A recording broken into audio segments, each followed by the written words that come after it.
Shalom, mari kita memulai pembacaan Alkitab harian. Hari ini kita membaca Injil Lukas pasal 13. Dosa dan penderitaan. Pada waktu itu datanglah kepada Yesus beberapa orang membawa kabar tentang orang-orang Galilea yang darahnya dicampurkan Pilatus dengan darah korban yang mereka persembahkan. Yesus menjawab mereka, "Sang kamu orang-orang Galilea ini lebih besar dosanya daripada dosa semua orang Galilea yang lain, karena mereka mengalami nasib itu? Tidak, kataku kepadamu. Tetapi jikalau kamu tidak bertobat, kamu semua akan binasa atas cara demikian. Atau sangkamu ke-18 orang yang mati ditimpa menara dekat Siloam lebih besar kesalahannya daripada kesalahan semua orang lain yang diam di Yerusalem? Tidak, kataku kepadamu. Tetapi jikalau kamu tidak bertobat, kamu semua akan binasa atas cara demikian." Perumpamaan tentang pohon ara yang tidak berbuah. Lalu Yesus mengatakan perumpamaan ini. Seorang mempunyai pohon ara yang tumbuh di kebun anggurnya, dan ia datang untuk mencari buah pada pohon itu, tetapi ia tidak menemukannya. Lalu ia berkata kepada pengurus kebun anggur itu, "Sudah 3 tahun aku datang mencari buah pada pohon ara ini, dan aku tidak menemukannya. Tebanglah pohon ini, untuk apa ia hidup di tanah ini dengan percuma?" Jawab orang itu, "Tuan, biarkanlah dia tumbuh tahun ini lagi. Aku akan mencangkul tanah sekelilingnya dan memberi pupuk kepadanya. Mungkin tahun depan ia berbuah, jika tidak, tebanglah dia." Menyembuhkan orang sakit pada hari Sabat. Pada suatu kali Yesus sedang mengajar dalam salah satu rumah ibadat pada hari Sabat. Di situ ada seorang perempuan yang telah 18 tahun dirasuk roh, sehingga ia sakit sampai bungkuk punggungnya, dan tidak dapat berdiri lagi dengan tegak. Ketika Yesus melihat perempuan itu, ia memanggil dia dan berkata kepadanya, "Hai ibu, penyakitmu telah sembuh." Lalu ia meletakkan tangannya atas perempuan itu, dan seketika itu juga berdirilah perempuan itu dan memuliakan Allah. Tetapi kepala rumah ibadat gusar karena Yesus menyembuhkan orang pada hari Sabat. Lalu ia berkata kepada orang banyak, "Ada 6 hari untuk bekerja. Karena itu datanglah pada salah satu hari itu untuk disembuhkan dan jangan pada hari Sabat." Tetapi Tuhan menjawab dia, katanya, "Hai orang-orang munafik, bukankah setiap orang di antaramu melepaskan lembunya atau keledainya pada hari Sabat dari kandangnya dan membawanya ke tempat minuman? Bukankah perempuan ini yang sudah 18 tahun diikat oleh iblis harus dilepaskan dari ikatannya itu, karena ia adalah keturunan Abraham?"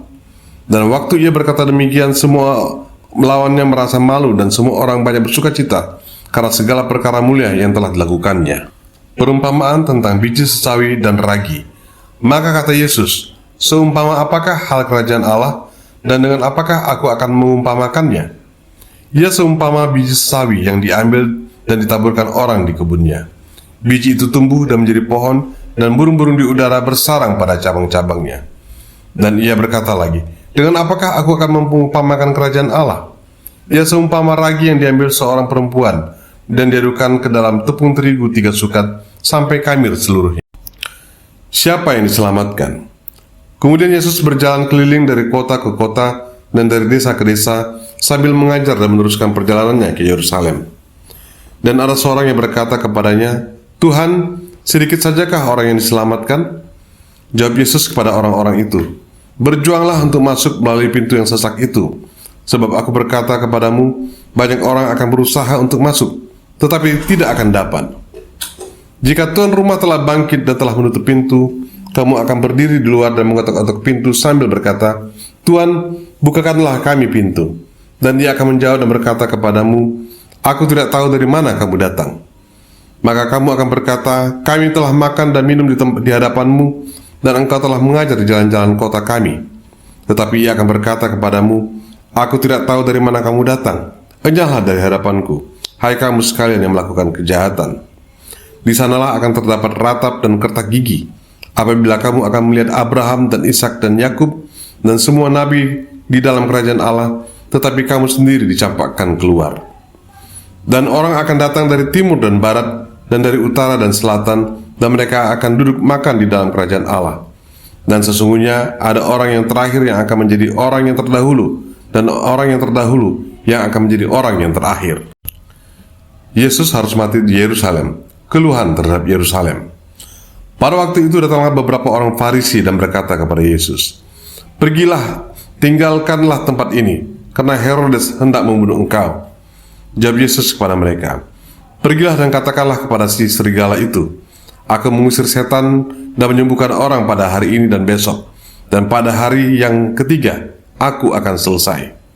Tetapi hari ini dan besok dan lusa aku harus meneruskan perjalananku, sebab tidaklah semestinya seorang nabi dibunuh kalau tidak Yerusalem. Yerusalem, Yerusalem, engkau yang membunuh nabi-nabi dan melempari dengan batu orang-orang yang diutus kepadamu. Berkali-kali aku rindu mengumpulkan anak-anakmu, sama seperti induk ayam mengumpulkan anak-anaknya di bawah sayapnya, tetapi kamu tidak mau. Sesungguhnya rumahmu ini akan ditinggalkan dan menjadi sunyi, tetapi aku berkata kepadamu, kamu tidak akan melihat aku lagi, hingga pada saat kamu berkata, diberkatilah dia yang datang dalam nama Tuhan." Tuhan Yesus, terima kasih untuk firman-Mu hari ini. Tolong kami menyimpan firman-Mu di dalam hati dan mempraktikkannya dalam hidup kami. Di dalam nama Tuhan Yesus, kami berdoa. Amin. Terima kasih sudah meluangkan waktu untuk mendengarkan firman Tuhan hari ini. Kiranya firman ini menjadi terang dan kekuatan. Sampai jumpa besok.